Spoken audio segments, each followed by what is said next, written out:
रसिक मित्र हो, गेल्या काही दिवसांपासून लेकींवर होणारे अन्याय अत्याचार पाहून मन अगदी सुन्न झाले.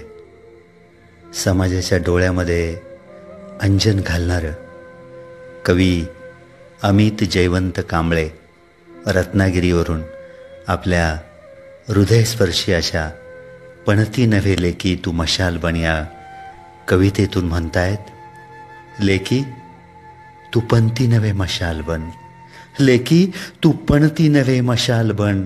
इथं हिंडतायत माणसातली जनावरं नागवतात भर दिवसा.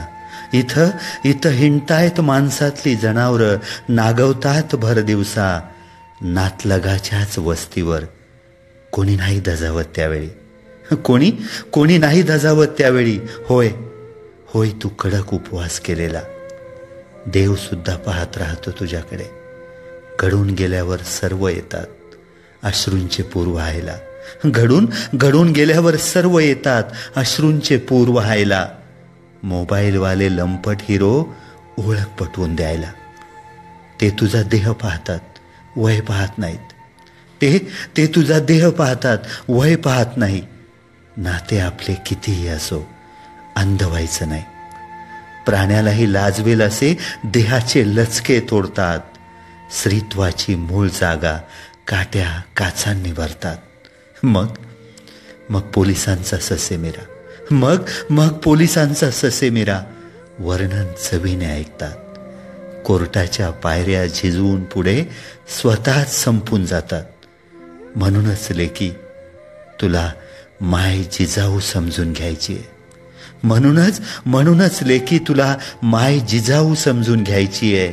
सावित्री माईंचे धैर्य पाहून निर्भीड पाना ठेवायचा आहे.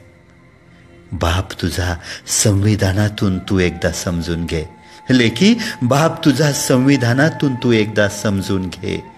खऱ्या अर्थानं समृद्धीचा स्वातंत्र्याचा श्वास घे. लेकी तू पणती नव्हे मशाल बन, तू पणती नव्हे मशाल बन. शब्द अमित जयवंत कांबळे, अभिवाचन उमेश शिंदे. धन्यवाद.